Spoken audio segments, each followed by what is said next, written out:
on the 21st,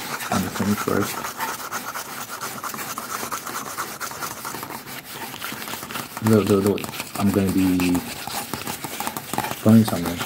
There was some mishap, some business. My mom makes furniture, and she's got a customer who's like in some other city, very far away from here, and we're supposed to have delivery drivers transport the furniture there, but they were not legitimate, and so now we don't have anyone to transport for us.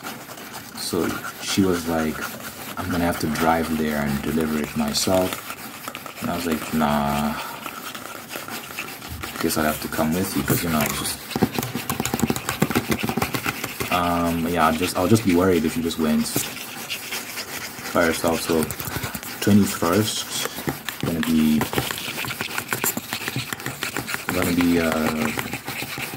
going with her, and that's gonna take like 3 days delivering that. So I'll probably like pre-record some stuff. So just a heads up about that. I'll probably pre-record maybe 3 videos. Should take about 3 days, and then yeah, that'll be bad. So yeah, just heads up for that.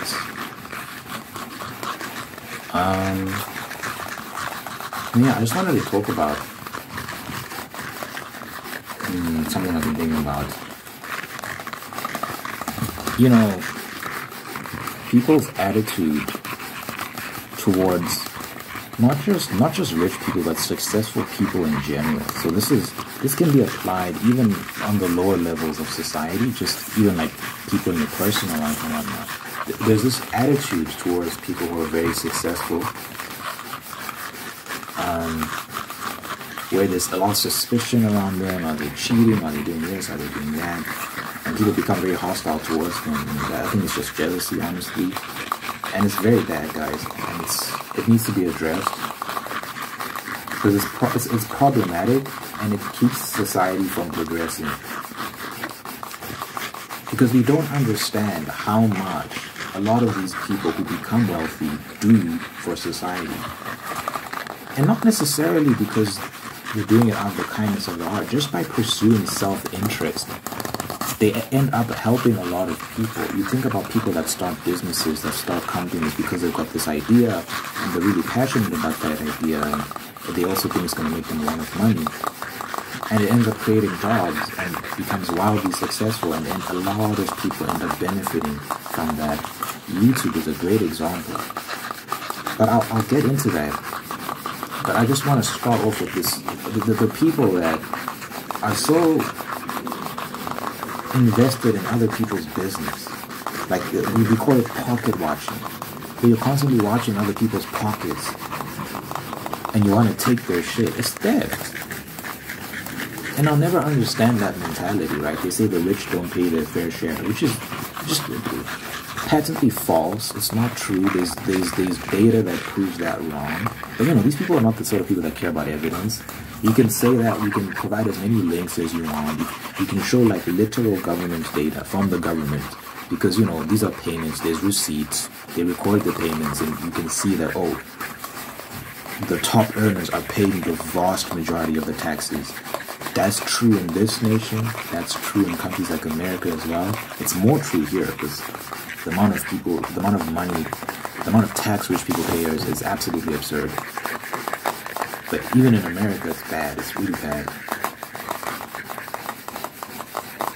And the top 5% earners in America, they pay 66% of their taxes. This is just a fact. It's just a fact. And in many cases, many of them are paying more than 50%. This is before they take care of their own personal expenses. Before they take care of their own personal expenses, they have to give the government 50%.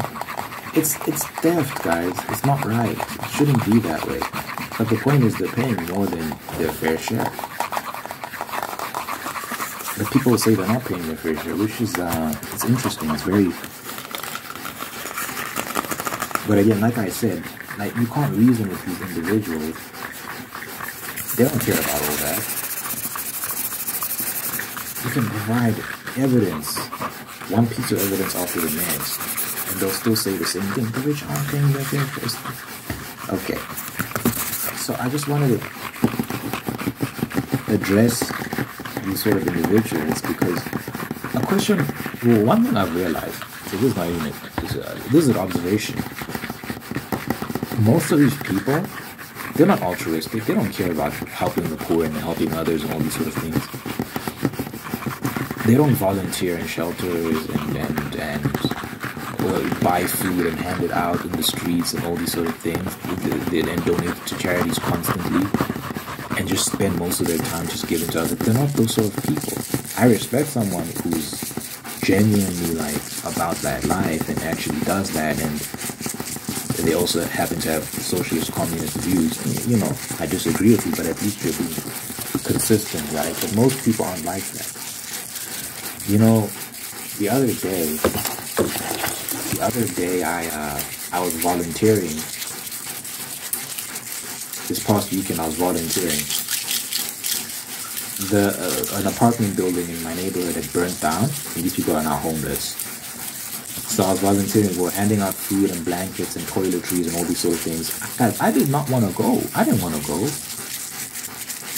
And I was just thinking about, like, damn, I'm really selfish. Because imagine if it was me whose house got burnt down and now I have nowhere to live. I'd want people to help me and help my family, of course. So I forced myself to go. And it was actually rewarding in the end, seeing the people, whatnot. But I was just thinking about how most people are actually very selfish. Sometimes it's hard to get people to help. It's hard to get people to show up to these things. And look, we need to start being honest about them. People tend to look out for themselves. Okay. What I don't like is when people start acting like everything they do is in the best interests of others. So these people that are like, we need to tax the rich so we can distribute their money to the poor. No, what you want in reality is to just steal their money. Even if you don't get any yourself, it'll make you feel good because that person, that they've been put in their place, they no longer have that wealth. Ha ha ha. It's such a disturbing mentality to have, man. Stop pocket watching. You know, these are the sort of individuals that become these communists that run the governments and ruin a lot of people's lives. You think about California with the homelessness crisis, that's only gotten worse. So since 2013, homelessness has increased by like 50-something%. You can look this up. The problem has gotten worse, not better. It's only getting worse. It's not getting better, despite the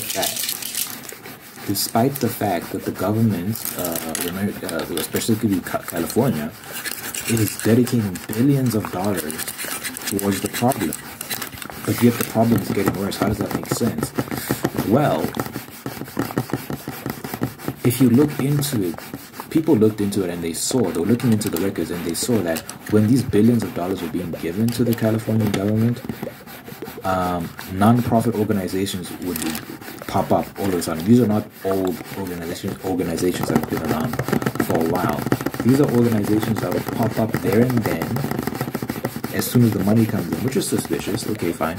You know, they make the organizations and then the money gets funneled into them and they're put in charge of handling this homelessness crisis.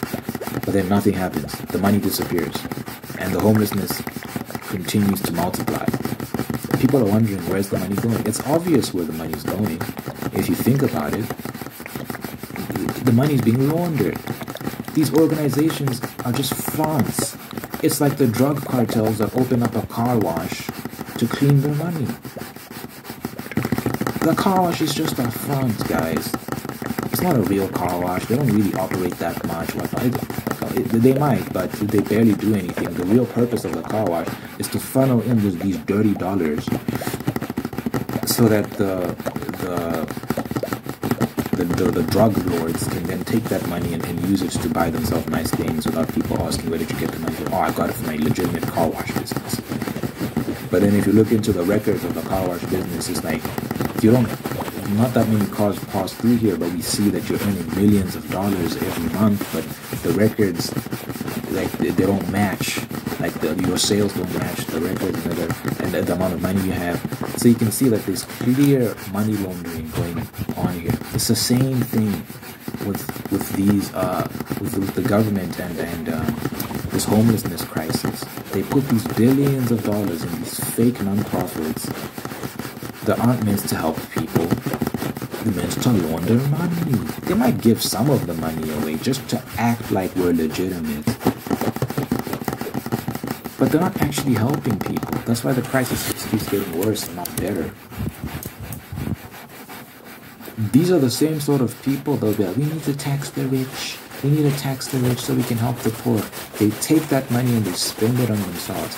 You see this with the South African government. I live in South Africa. It's the same thing here. Our country's socialist. Some people might argue with that. The proof is in the pudding. 50% of the country's on welfare. The ruling party is part of a socialist organization. I don't know how anyone can argue against that. This government is pretty much socialist. We have some free market principles that we apply to the economy, but effectively it's a socialist government, right? You can just see that in many of their policies. And people pay a lot of tax in this country, and we don't know where it goes, because even though half the country's on welfare, they get some money, half the country's still poor. More than half the country. There's so much inefficiencies.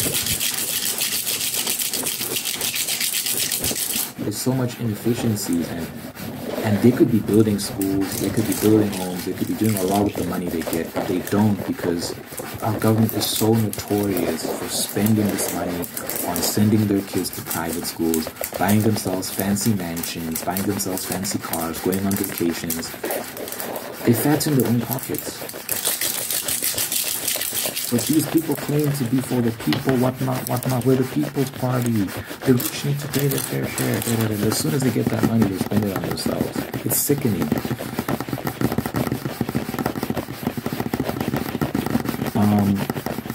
And what they're doing is they're chasing away businesses from this country. Millionaires who leave and go to other countries where they don't pay as much tax, because they know that this government's corrupt and they're going to lose most of their hard-earned money if they stay here.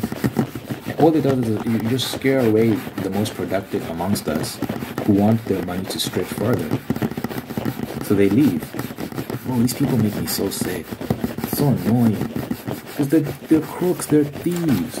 They hide behind altruism, they hide behind good intentions. They don't have good intentions. They just they're jealous and they just want to steal.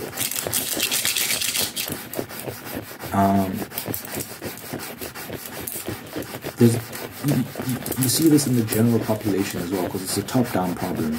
The government sets the tone, and you start to see the general population, at least the poorest amongst us, develop this mentality as well. So there's the concept of middleman minorities. And basically what a middleman minority group is, these are people that facilitate trade between wholesalers and the general populace. So I'll give an example. Here in South Africa, we've got a big Indian population. I think if you Google it, it says we have the second biggest Indian population outside of India. But I think that goes to America and then South Africa. I think we're third. We have a pretty big Indian population in this country. And they're known for selling textiles. They sell fabrics. That's their whole thing. They get it from shipments from the sea, from China. Big boats come with big containers and they have all these fabrics and whatnot. And these Indians open up shops and they sell these fabrics to the general populace. And that's what they're known for. And they also sell tech, like smartphone tools and cases, and they can fix your phone for you and all sorts of things. But mainly the textile industry, that's where they thrive the most. But they're very successful at it. They're very successful at it, right? They are a minority in this country. They are a minority in this country. You've got black people who are the vast majority of the country. Then you've got Indians, and you've got whites, and you've got coloreds, and you've got this and that.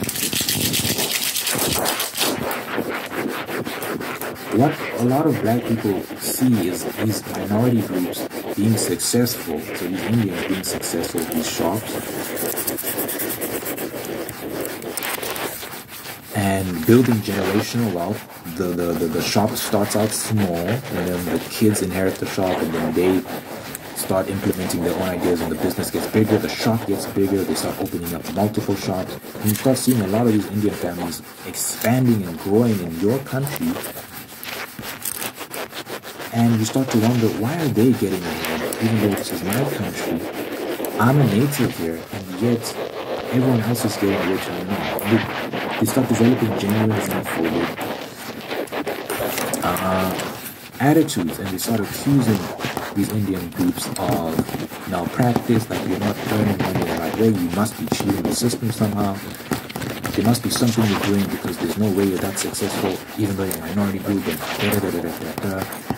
how are you like such a small part of the population but you're earning so much money, all these sort of things, right? All this sort of nonsense. And it leads to genuine murderous intent.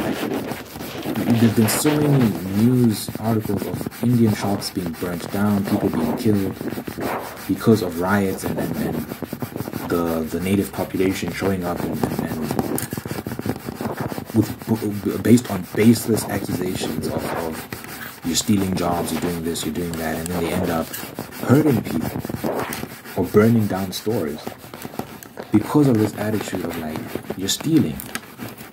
Stealing what? They're just generating good business, and people are and other people are profiting off of it, and it's a win-win, and it's good business, and they're making money.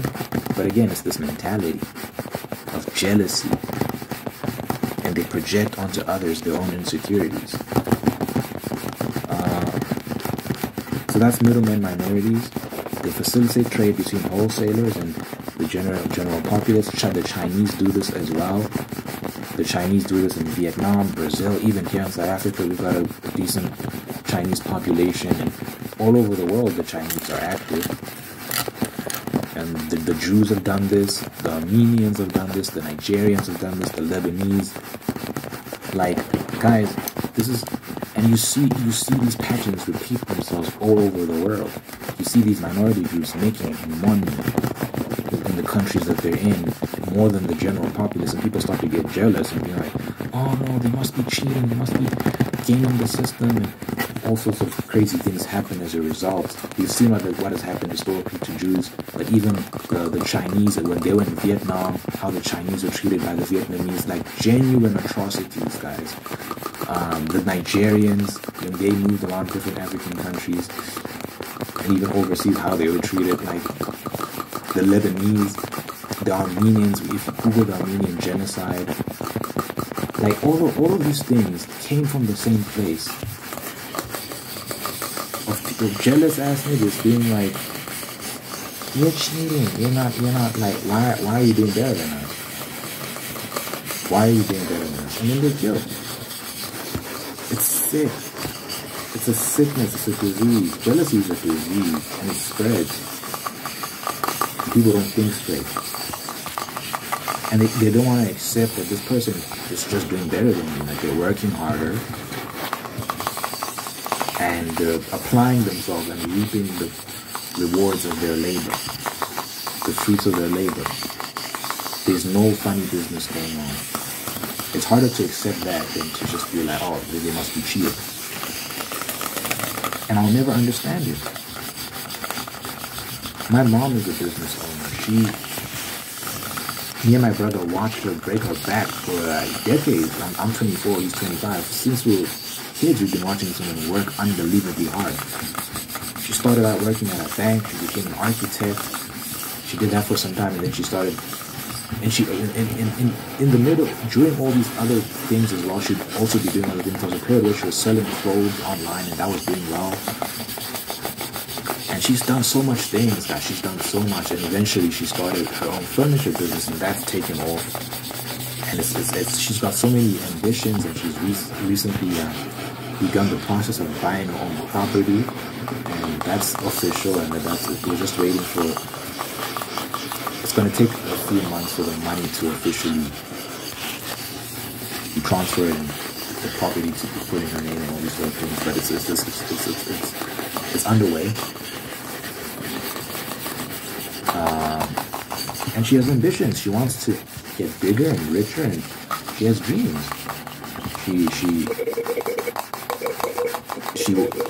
She always talks about how she would like to get herself. When sometimes when I'm with her in the mall, she'll look at like nice jewelry. She'll just stop.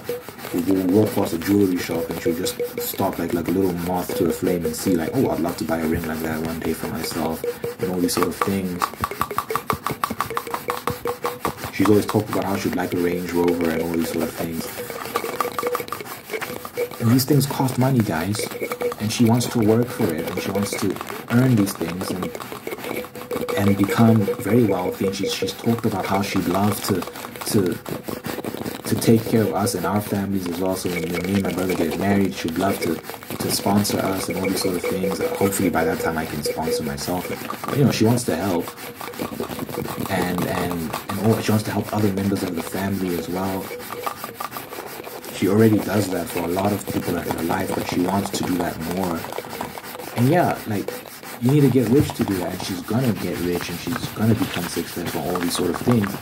But then there's always gonna be people that watch that don't know her, that don't know the work she put in, and they're gonna say she cheated the system, because that's a prevalent mentality in society today. People see rich people and they say they must have done something dirty to get that money. Because why are we poor and that person isn't? Not poor, but relatively speaking. They can't fathom the concept of someone creating a product that everyone else wants, and then that person earns a lot of money off of that and becomes very rich. And it frustrates me, man.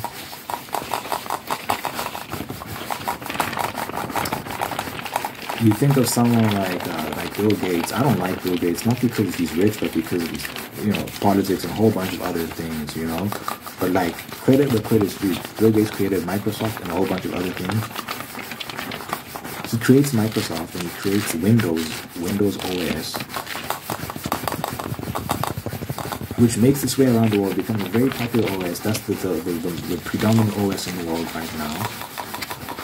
And he has all these Microsoft offices around the world, and he employs a lot of people, and it's just his products are really popular. You think he's not going to be a billionaire?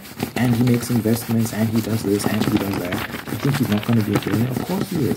You think Steve Jobs can create Apple, the company, can create the Mac, can create the iPhone, and he's not going to be a billionaire? Larry Page and Sergey Brin, I think they were founders of Google. Founders of Google. Yeah, Larry Page and Sergey Brin.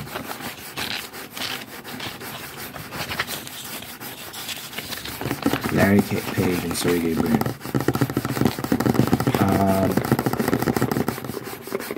They created Google. Google. You think people can make Google and not be billionaires? YouTube? Let's talk about YouTube for a second. Like, who made YouTube actually, just out of curiosity? Founders of YouTube. So these three dudes, Jawad Karim, Steve Chen, Chad Hurley. Oh, I never knew that. The trio were early employees of PayPal. Didn't Elon Musk make founders of PayPal? Elon Musk, Peter Thiel, and Max Levchin. Elon Musk is another. I bet you didn't know Elon Musk was the founder of PayPal as well. Yep. Elon Musk is a genius. Anyway. The founders of YouTube, these three guys, I would be in favor if they said, let's reward the founders of YouTube by saying they never have to pay tax ever again in their life. I would be fully in favor of that. You know why? They've changed my life. I'm pretty much full-time on YouTube. And because I've got this massive catalog of videos I upload every day, and the channel is growing, and I get at least 1,000 views per video, the amount of money I get at the end of the month is sizable for a young 24-year-old with no responsibilities. I don't pay rent. I don't have kids. I barely go out. It's sizable. It goes a long way. My mom can't, like, she's got her own expenses. She's got her own things to worry about. So, you know, if I want something, I have to get it myself. And YouTube, I put out these videos, I talk to y'all, and it pays for that. It pays for all of that, and it's amazing. And I'm very grateful. Do you know how many content creators? And look, I'm like a tiny little fish in this massive ocean of content creators. Do you know how many content creators are full-time on YouTube? Earning bang on YouTube. Do you know how many there are? Whose lives have been changed by this platform? To suggest that the creators of this platform aren't contributors to society, aren't paying their, it's ridiculous, aren't paying their fair share. It's ridiculous. They've done more than enough. Just that alone is such a gift to humanity. I'm incredibly grateful for that and what they've done in that regard. And yeah, they should be rewarded, not punished. I don't want any more of their money. They're already paying me. They literally put money in my bank account every month. It would be absurd to be like on top of that, like charge them 60-70% tax. Oh, people are so... Yeah, but again, it's the leech mentality. These are leeches. Guys, business people generate wealth for others as well. And again, it's not necessarily because they're altruistic and they're so compassionate. No. Just purely by letting them pursue their own self-interest. You do what you want, pursue your own goals. And what people find is that they need other people. When they have big visions, big dreams, they need other people to achieve those things. So what do? They pay other people. I will pay you X amount of money in exchange for your labor. And then you negotiate your terms and then all sorts of things. And then it snowballs and gets bigger and bigger and bigger until you have a situation where YouTube is full of content creators, millions of people making videos. How many people on YouTube have 1,000 subscribers? 10 minutes, so 1,000 subscribers, you need at least 1,000 to start earning on YouTube and like 4,000 watch hours, but let's just assume. So 10 million people on YouTube are eligible for earning cash. 10 million people.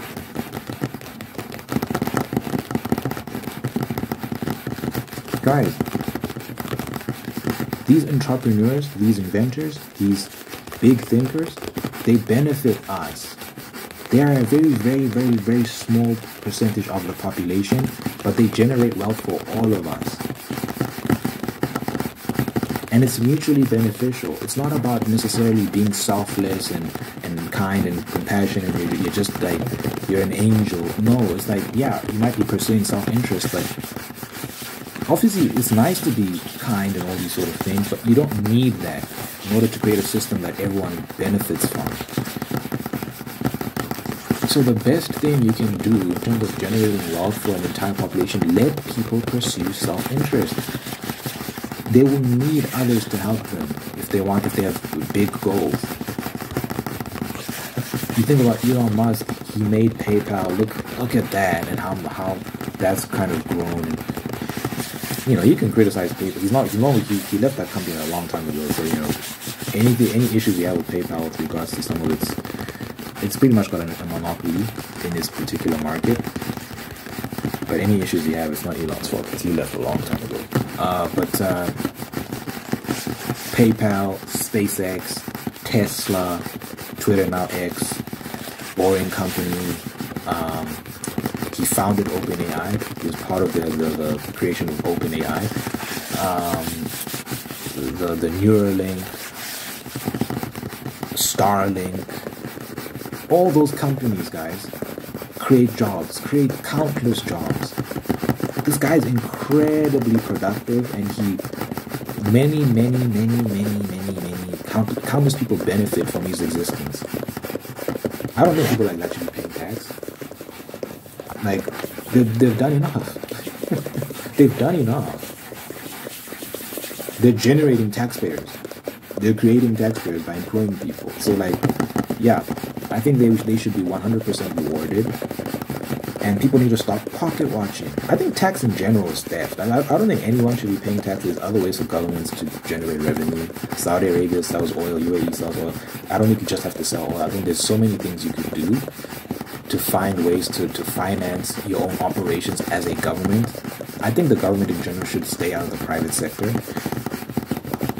But if the government needs money to build roads or whatnot, you could argue even then the government doesn't necessarily need to be involved in that. I think if someone finds good incentive, they could build roads themselves. Like, communities can build roads themselves and they can earn money for that.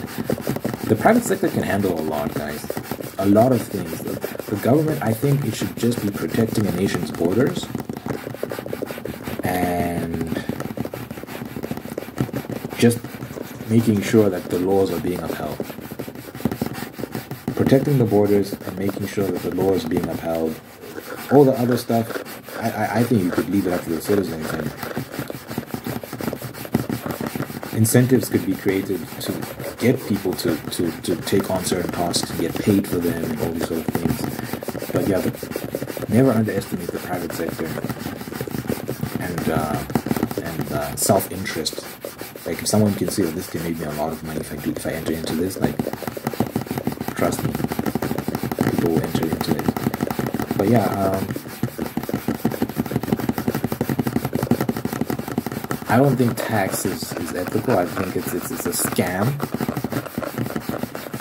But if we're going to be paying tax, I do think certain people, once you've reached a certain level, I think you should be exempt, because you're just an exemplary citizen, and you're generating wealth for a lot of people. You're employing a lot of people.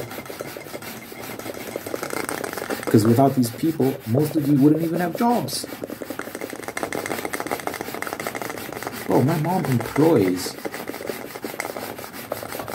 a lot of people, and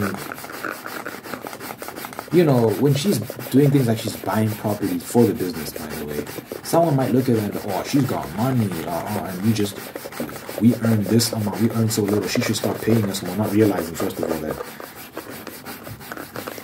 she is stretching herself. She's stretching herself very thin buying that property, and she has almost none left over for herself when she does these things. But anyway, in the long run, these business moves will benefit the employees, and if she wasn't paying as much tax as she's currently paying, she would reinvest that money into the business, which would then benefit them. So even what we see with a lot of countries is when they lower the wealth tax, or when they start taxing the wealthy less, what happens, people think what that means is the wealthy will just use that money to go on vacations, whatnot. No, because you have to understand the mindset that made someone wealthy. These are hard workers, and they're very good at managing money. You know what they're going to do with that money when you lower their taxes? They'll reinvest it back in their businesses. You know who that benefits? Their employees. So that's why you see when you lower wealth tax, business improves, the economy improves as well. When you lower your wealth tax, what happens is you also attract foreign investment, because people will be like, oh, tax is low in that country, let's leave here because tax is high, and let's go there instead. So lowering wealth tax attracts business, and it frees up the economy as well, and it puts more money in more people's pockets. It's just a win-win, guys. But when you're driven by jealousy, you can't think straight. You can't use your brain, because all you're doing is you're just focused on pocket watching.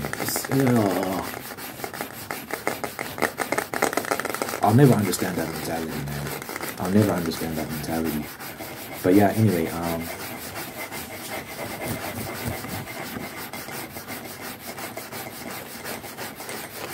I went in. I say all that to say, like, please, like, we need to stop this thing. The rich need to pay attention. Being jealous of wealthy people. I want to be rich one day. That's the plan, God willing. I want to sell books. And you know what if one day I sell 100,000 books, and then that makes me maybe say $35,000 because I earn 35 cents on the dollar. So maybe of 100,000 I get 35,000, and then the next book earns 200,000, and the next book earns 500,000, and eventually I'm a millionaire. There's gonna be people pocket watching me. He's rich, he's evil. Oh, we're rich people. We need to eat the rich, eat the rich. Fucking losers. Bro, it's ridiculous. I'm not rich right now. I'm one of you. I'm both. I can't ask my mom for anything. Bro, if I ask my mom right now, if I call my mom right now, Mom, please buy McDonald's, she'd be like, I don't have money for you. You have to buy it yourself. Anything I want, I have to get for myself. So I'm not rich. I'm just saying this because I'm being objective. I'm just looking at it. I'd like to be rich one day. But I know when I get there, people are going to be like all sorts of accusations and whatnot, and all sorts of assumptions, and it's ridiculous. Are there some rich people who like scam and trick the system? Yeah, but that's true in life in general. There are always going to be cheaters. In the Olympics, in the 100-meter sprint, if these are like the top athletes in the world, right? The top of the top. If 5th place is found out to have been using performance-enhancing drugs, does that discredit 1st place? Let's say 3 people were found out to be using performance-enhancing drugs. Does that mean Usain Bolt should also then be discredited if there's no evidence of him gaming the system? No, of course not. There will always be cheaters, guys, and we try our best to make sure that people don't cheat, and we penalize cheating and all these sort of things, and we can always do a better job in doing that. But we don't criminalize winners. We don't criminalize winning. We don't start being suspicious of people who just do well in life. It's not fair. So, think about that. Stop being jealous, stop being bitter. Leave people alone. Stop pocket watching. And it works against your own best interests anyway. You're shooting yourself in the foot because a very tiny percentage of the population is responsible for most of society's productivity. They create most of the jobs, they pay most of the taxes, so you don't want to chase these people away from your country. Trust me. And that's exactly what you're going to do when you start overtaxing them. They'll leave. They'll take their businesses elsewhere. That's why you see many businesses coming out of New York, they're leaving New York, they're leaving California, and going to places like Texas and Tennessee because they have lower state taxes. Obviously, federal tax is still a thing, but just in terms of state tax alone, they'll leave the state of California, they'll leave the state of New York so they can do business elsewhere. Sometimes they just leave America in general. UK has lost its billionaires. It's officially on a decline because they were replacing the ones they were losing, but now they're no longer replacing the millionaires and billionaires at a sufficient rate. So now it's just downhill. If you think of it in terms of charts, the rate of millionaires and billionaires that country that nation is generating, they're losing it because of their ridiculous anti-business policies. And you're a fool if you think that's going to be a good thing in the long run when you're chasing away your richest people who are business people. You're inviting a lot of problems. Don't do it. They're just going to take their wealth and ideas to other countries. Anyway, I'm sure everything I said will be relevant to some schmuck in the comments, and they'll just think, no, you just... You're supporting evil people. I get all sorts of names. You can't help these people, man. It's a disease. Jealousy is a disease. And it robs you of all reason. It is what it is, though. Let me know what you think in the comments. I like to pray, then I'm like, Father God, thank you for sending you're watching this right now. Thank you for making them whole, unique, and godly, and prosperous, peace, prosperity, and purpose. Thank you for blessing this person with wonderful people in their life who love them, take care of them, and bring the absolute best out of them. And thank you for maintaining the ones that are there to do the same thing. Thank you for blessing this person with love and marriage and sustaining that love and marriage and making them very, very, very happy. Thank you for blessing this person with a spirit of gratitude so they can give thanks for all the wonderful things in life. And by giving thanks, they can find peace, contentment, and attract even more blessings. Let your presence be felt in this person's life. So Lord, let your God, let your love, let your love, and let us be there for them. Good health, long life, and happiness over this person and everyone they care about. In my name, we pray in Jesus' name, I pray. Amen, amen, amen, amen, amen, amen, amen.